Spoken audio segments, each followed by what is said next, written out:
Selamat pagi Bunda PAUD semua. Semoga hari ini semua dalam keadaan sehat dan tetap semangat. Hari ini kita akan membahas tentang gizi seimbang dan panduan gizi seimbang berbasis pangan lokal. Nah, sebelumnya saya perkenalkan diri dulu. Saya Demsa Simbolon dari Poltekkes Kemenkes Bengkulu. Hari ini kita akan berdiskusi tentang gizi seimbang dan panduan gizi seimbang berbasis pangan lokal. Pertemuan kita hari ini, para Bunda, diharapkan nanti para Bunda mampu menjelaskan pengertian gizi seimbang, kemudian menjelaskan 4 pilar gizi seimbang, kemudian nanti para Bunda diharapkan mampu menjelaskan apa itu yang dimaksud dengan panduan gizi seimbang berbasis pangan lokal atau sering disingkat dengan PGSPL. Dan diharapkan nanti para Bunda bisa menjelaskan bagaimana PGSPL sesuai dengan kelompok umur.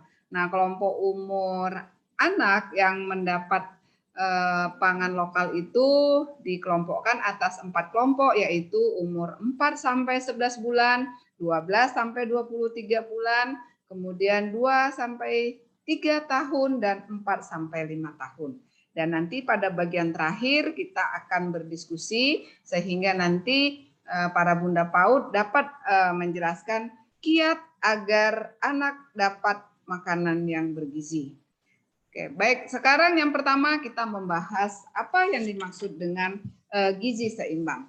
Kalau dulu dikenal istilahnya para Bunda itu adalah 4 sehat 5 sempurna. Nah, itu tidak lagi berlaku ya. Yang sekarang yang berlaku itu adalah tentang gizi seimbang.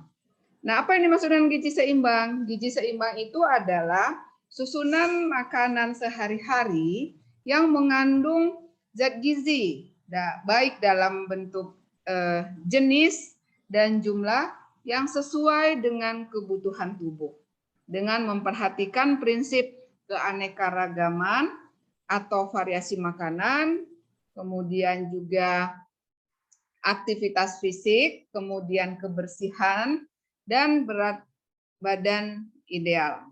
Jadi kalau kita mau memberikan makanan pada anak, maka kita harus memperhatikan jenis dan jumlah yang sesuai dengan kebutuhan anak. Ya.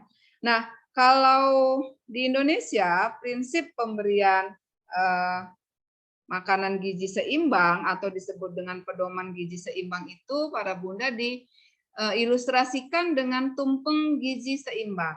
Nah, coba kita perhatikan.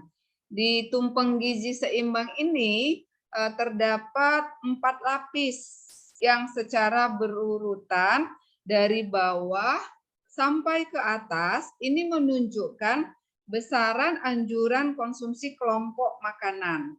Di mana lapisan yang terbawah ini Bunda, kita lihat lapisan terbawah itu lebih besar. Sehingga di dalam konsumsinya dianjurkan juga konsumsinya lebih banyak. Sedangkan lapisan paling atas, ini yang paling kecil, yang puncaknya ini adalah disarankan konsumsinya lebih sedikit. Nah, setiap lapisan dari tumpeng gizi seimbang ini menunjukkan bahan-bahan makanan yang perlu dikonsumsi.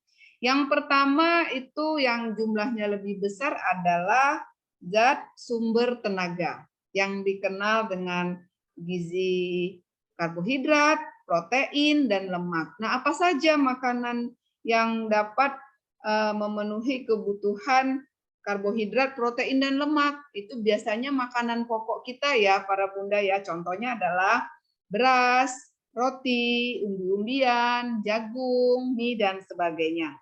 Kemudian lapisan berikutnya adalah zat pembangun. Nah, zat pembangun ini ada 2, yaitu berupa protein hewani dan protein nabati. Contoh makanannya banyak, contohnya itu adalah ada daging merah, ada ayam atau jenis unggas lainnya, kemudian ikan, hati, telur, seafood, tahu, tempe, dan kacang-kacangan. Jadi banyak sekali sumber makanan sebagai sumber protein hewani maupun protein nabati. Berikutnya adalah zat pengatur. Nah, zat pengatur itu Bunda berupa vitamin dan mineral.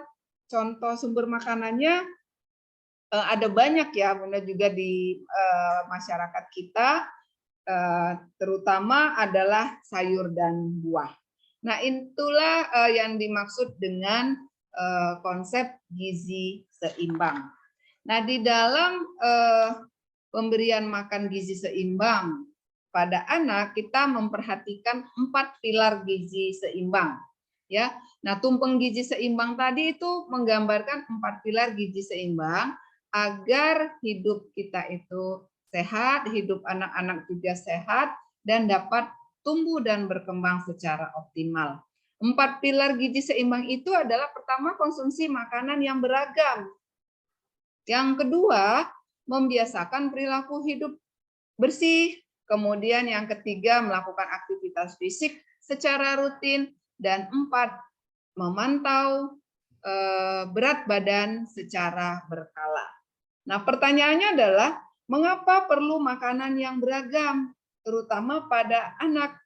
Nah, alasannya adalah, pertama, selain ASI, tidak ada satupun jenis makanan yang mengandung semua zat gizi yang diperlukan oleh tubuh. Satu-satunya makanan yang lengkap zat gizi adalah ASI.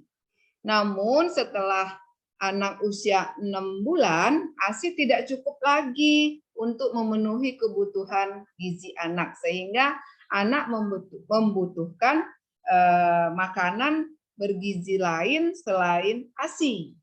Dan tidak satu jenis makanan pun yang bisa lengkap zat gizinya, sehingga dibutuhkan berbagai sumber makanan yang dapat memenuhi kebutuhan gizi.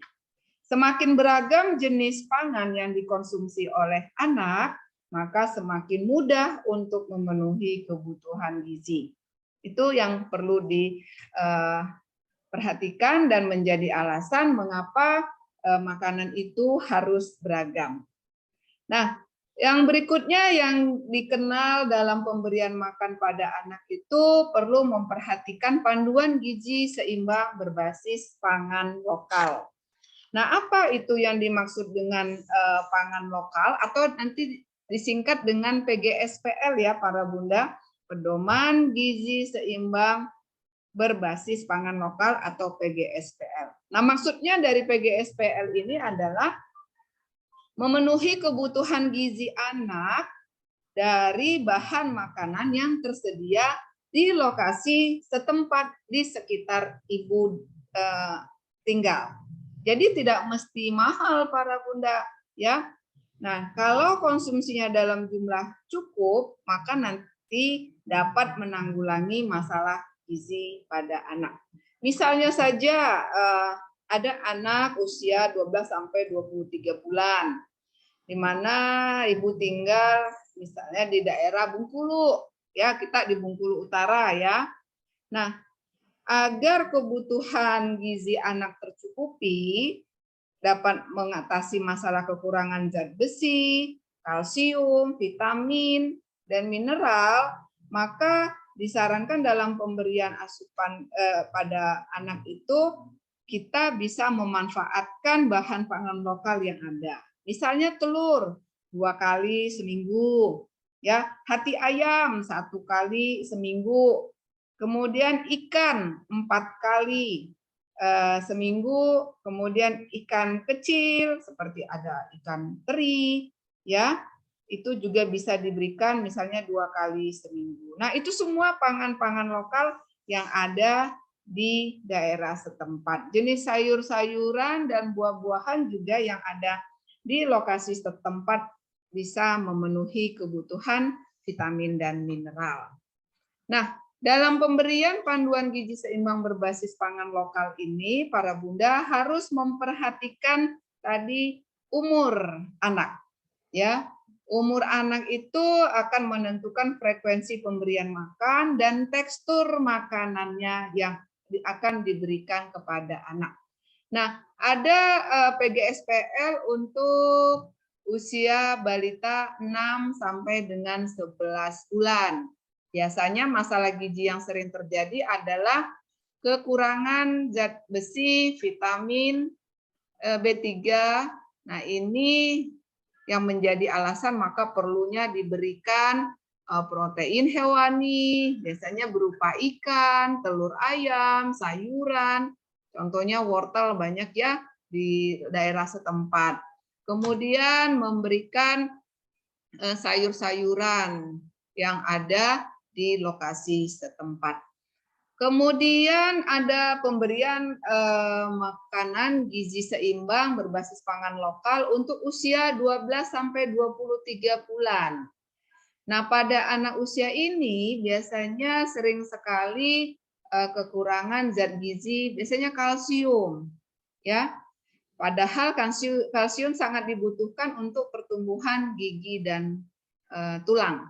Apa yang harus dilakukan? Nah, berikanlah anak sumber makanan protein hewan berupa ikan, telur ayam, daging ayam. Nah, biasanya ini juga ada di daerah setempat, ya.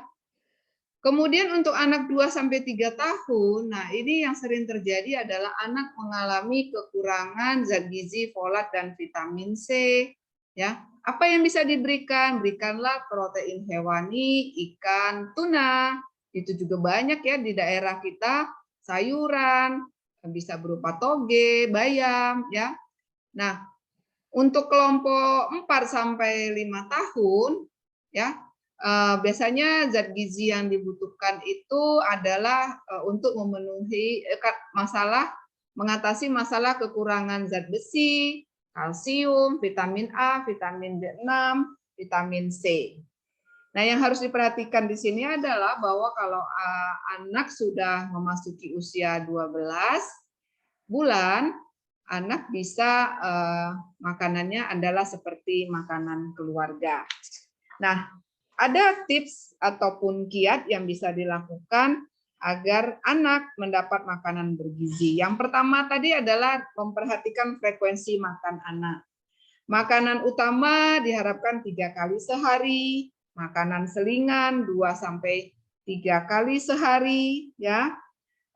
Berikan makanan yang beragam, pilih makanan yang padat gizi, kemudian buatlah makanan selingan yang mengandung protein, vitamin, dan mineral. Kemudian pilih makanan yang berwarna terang, seperti sayuran hijau, buah yang merah, orange, kuning, daging merah. Karena apa? Makanan ini mengandung banyak vitamin dan mineral penting untuk pertumbuhan dan perkembangan anak. Kemudian pastikan bahwa makanan terjamin kebersihannya, ya. Kemudian membujuk anak agar mau menghabiskan makanannya dan mengatur pengeluaran belanja dengan cerdas dan cermat. Nah, itulah para bunda kiat agar anak dapat terpenuhi kebutuhan gizinya dan anak akan mendapatkan gizi yang seimbang. Baik, demikian para bunda, diharapkan para bunda tadi bisa memahami apa yang dimaksud dengan gizi seimbang dan bagaimana pedoman pemberian panduan gizi seimbang berbasis pangan lokal. Demikian untuk hari ini. Terima kasih. Selamat pagi.